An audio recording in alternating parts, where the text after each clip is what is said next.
Okay, so yeah, I'm Tai Kai NG. I'm the Associate Dean of Science.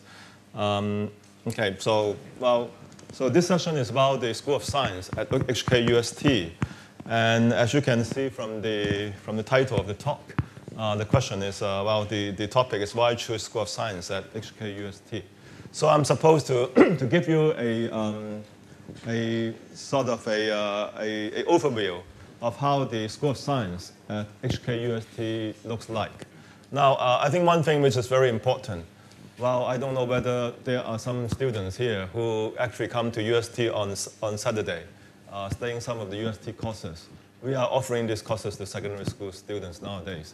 And if you, if you did, then you would understand that, and if you tried the courses in other universities, then you understand that different universities have different character. 每一間大學都有佢哋自己本身嘅特點啦嚇，或者嘅性格。So I'm trying to explain, at least from our point of view, who we are. Okay, so this is the idea.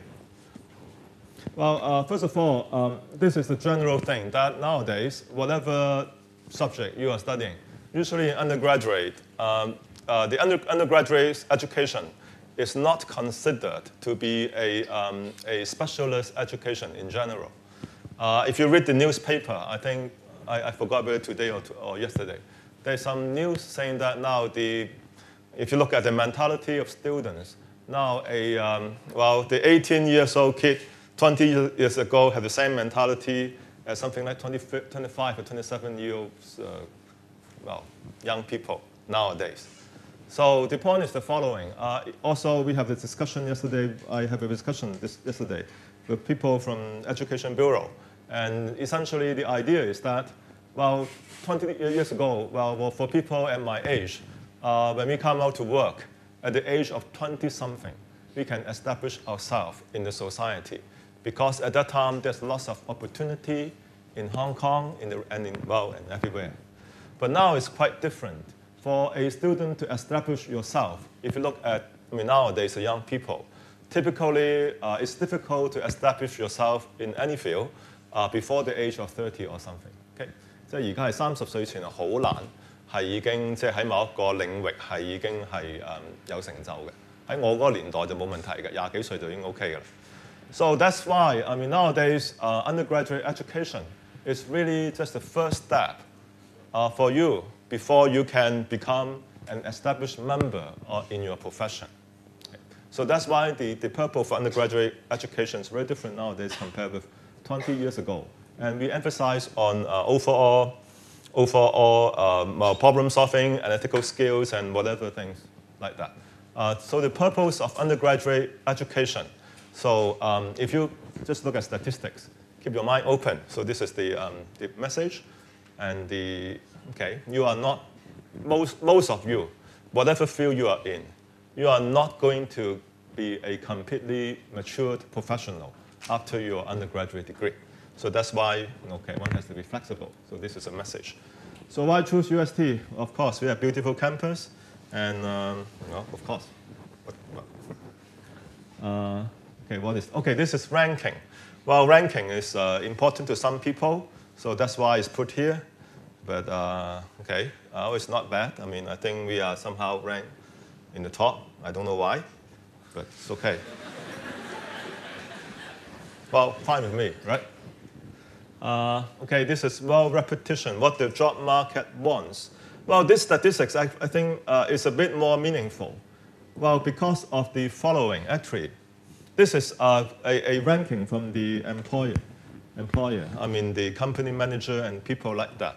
They want to rank, who they would like to hire in the job market. Then, of course, if you look at those, of course, these top-ranked universities are always at the top. Well, essentially because they have very good students, they have very good environment, and so on.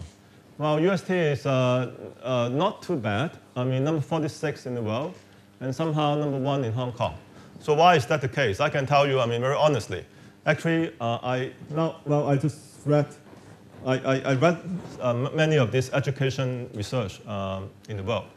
And now there's a trend which, in the last 10 years, I think when you are learning in high school, well, the school the teachers always emphasize critical thinking, analytical skill, creativity, things like that, which is essentially what the education research told us, told the rest of the world, that these are important attributes 10 years ago. Essentially, all these data are collected before, 10 years ago. But nowadays, the trend is a little bit different.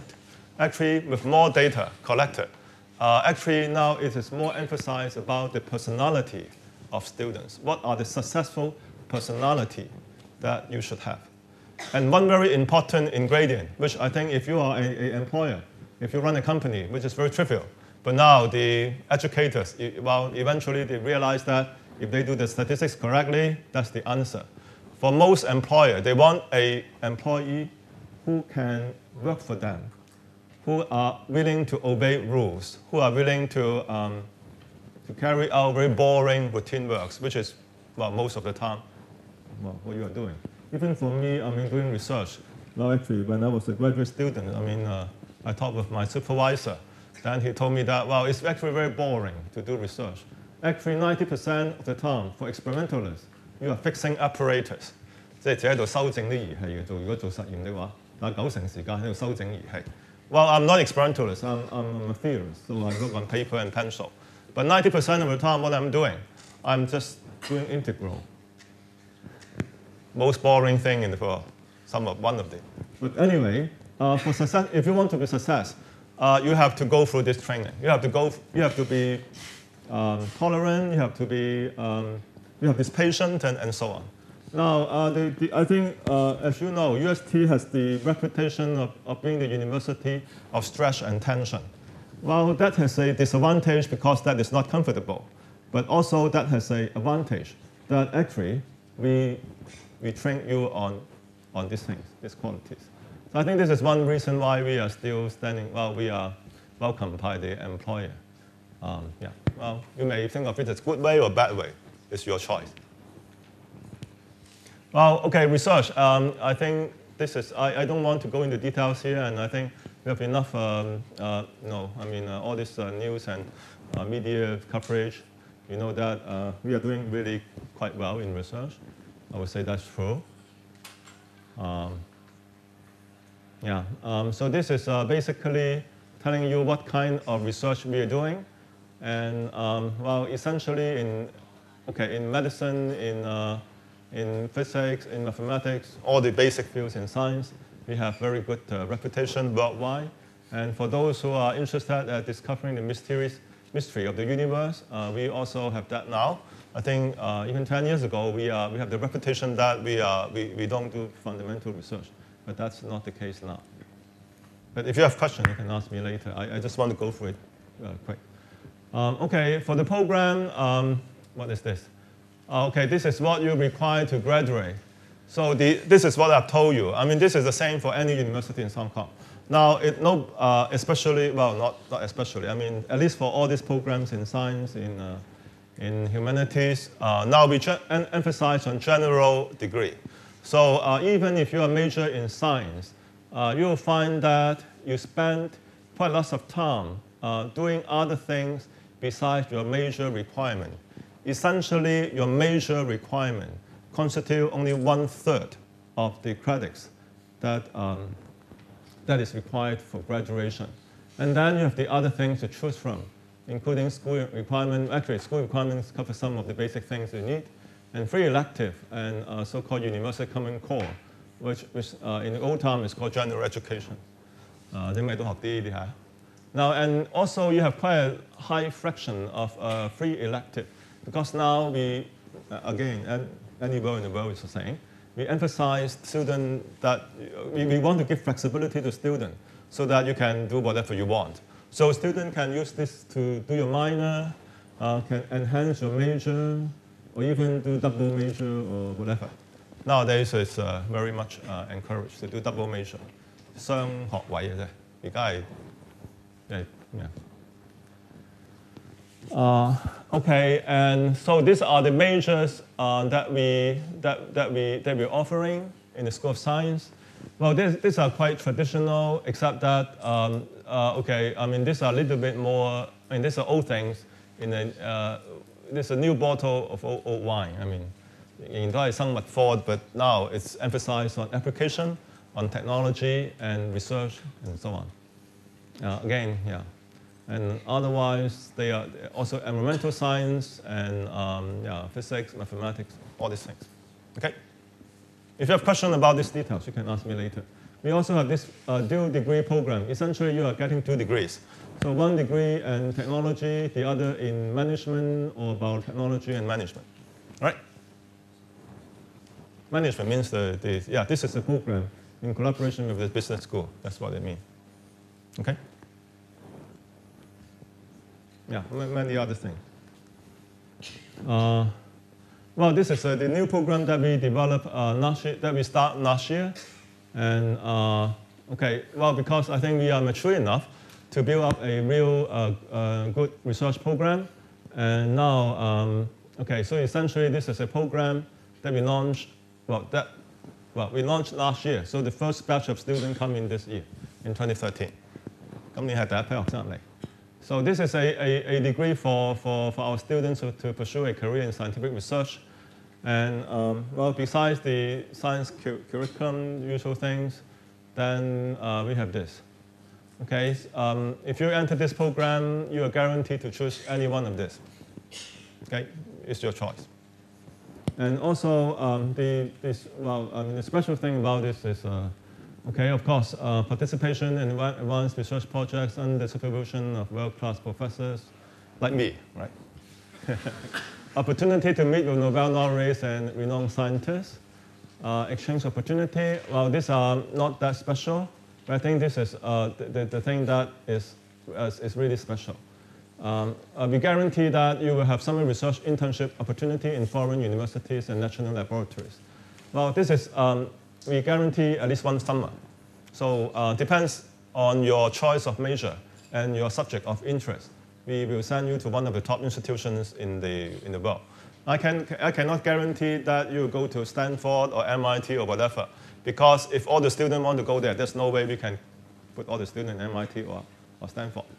But if you want to, well, I can tell you what are the choices that we have now. For example, if you are interested in doing fundamental physics, you may like to go to CERN, which is the place that built this big accelerator discovering the so-called God's particle, that thing, okay? Well, that's actually a very boring place, because one experiment is at least 3,000 people. So if you go there, you are only 1 over 3,000. Okay? So, well, at most. And okay, you can go to Cambridge. We have a program in Cambridge with the Life Science. You can go to MIT. We have very nice connection with MIT. But MIT, I can tell you, I'm coming from MIT. And MIT is a very tough place. I mean, really tough. Yeah. And okay, we have, of course, we provide scholarship support for people who want to go to these overseas learning trips. So essentially, this is a program we launched last year. And now we are ready because we have built up enough connection that we are confident that whatever field you are in, whatever thing you want to do, we are more or less can send you to the top place in the world. In science, I mean, of course, not in engineering and business. Okay, well, so that is the academic program.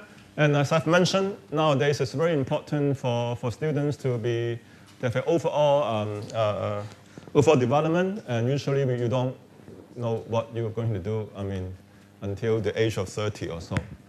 Yeah. Well, I can tell you, actually, I have a very good friend. I'm a physicist, and my good friend is, of course, also a physicist. He's now one of the best-known professors in Japan. And we were postdocs together at MIT. And then we discussed lots of crazy things. And then actually, well, after we both left MIT, he went back to University of Tokyo. I came here. And then we discussed, we always discuss. And then this is around maybe 15 years ago, when I'm still at the age of 30-something. Then we have an interesting discussion.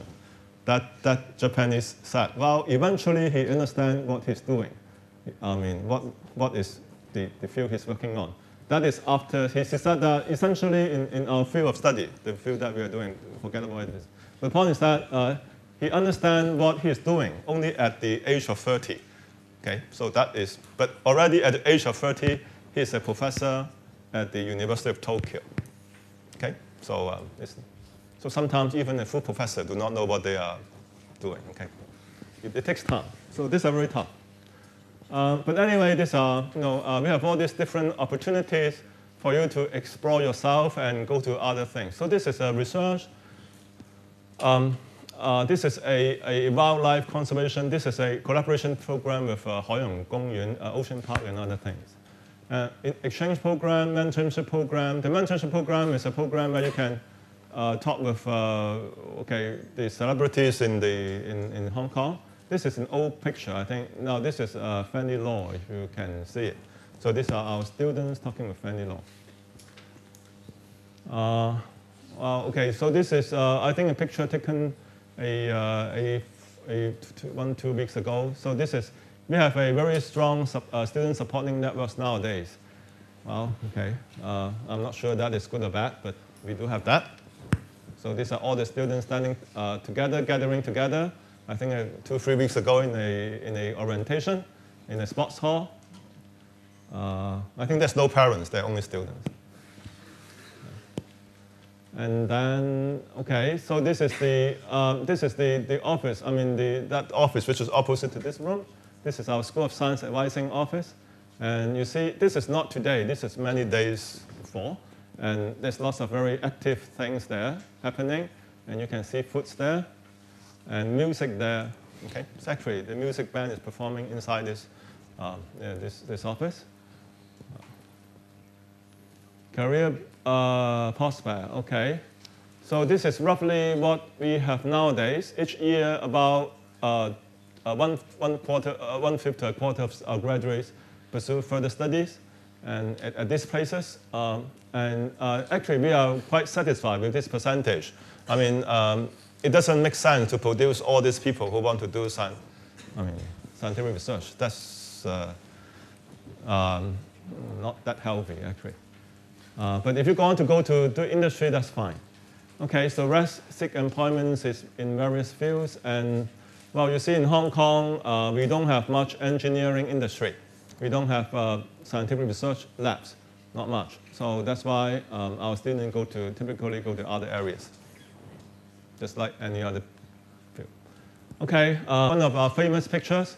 Somehow in this year, class of 2005, somehow this class is particularly successful. Well, so we also have other classes that are also quite successful, but probably not as successful in this class. So 10 students there, and this is a gathering, and so now, okay. So where are these 10 people, 10 students now?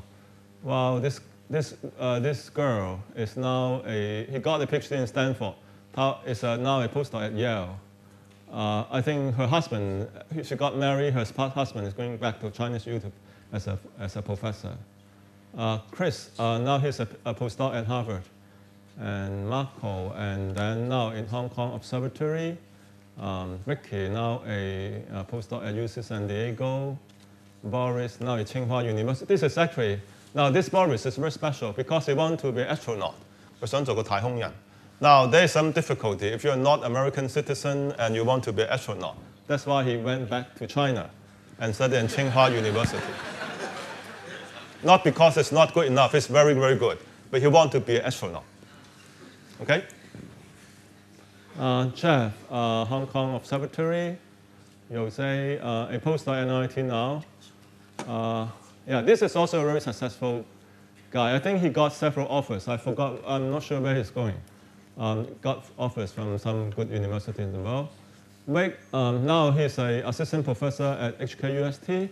He is one of the young stars.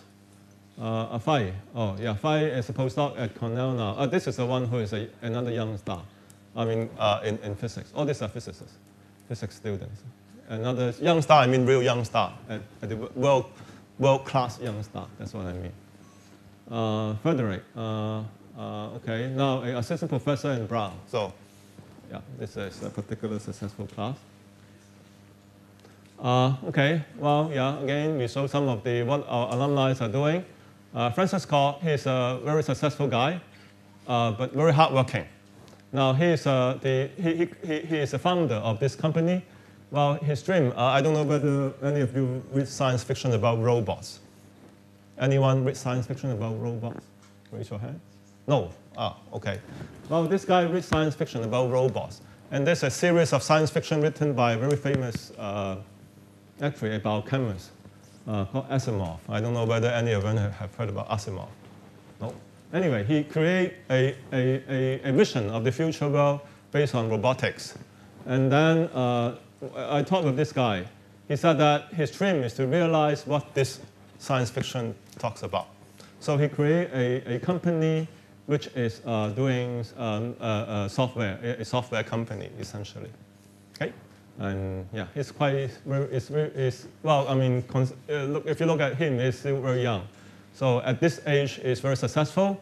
But actually, I asked him whether he wants to get some of our physics students as his interns or employee. He says, well, they have to work very, very hard. So well, it's very difficult to qualify. Yeah, okay. This is a biology major, but now he is a wholesale manager at one of the big companies in Hong Kong. And then this is another student, Mike Wu, another biology student, and now he's associate creative director. Okay, something like that. Well, the point is that well, all these students, they are not really doing research, but they're still very successful, which is typically the case for any science students. Okay, so what is our admission requirement? I think this is well, maybe the most important slides. And okay, if you have a camera, you can take it. But all these are standard information. I'm sure that even if you don't take pictures, all this information are available on websites or in the booklet that you have. Okay, so this is what we have. All right, 3322, standard thing. We also have require 2 electives. One is a science, the other can be anything. One thing that the students and teachers always ask, whether we weight these 2 differently. I can tell you that there's no difference. The weighting is the same. For science elective or whatever elective, the second subject. Weighting is the same. Okay? 即係嗰個冇話計邊個多啲分嘅。That's a mechanical formula. We just let the computer do it. Human never intervene. So if computer pick you, you are the one, just according to the scores. Okay? So there's no personal adjustment. Equal weighting. Yeah. Now this is when we calculate the admission score, so we just look at your best 5 subjects. So you need 6 subjects to be qualified for the School of Science, HKUST. But then we just look at best 5 subjects. But then this best 5 subjects must include English, mathematics, and 1 science elective. Okay? But after you include those subjects, and then all these 5 subjects are calculated with an equal weight. Is it clear? All right. Yeah. Okay. So yeah. So yeah, that's what I said. So this is 5. This 3 plus the next best 2 subjects. We can do anything. Okay. And equal weight. Scholarships. Well, yeah. Student with 5 double star, then you get some scholarship. Okay. Okay. Well, that's all.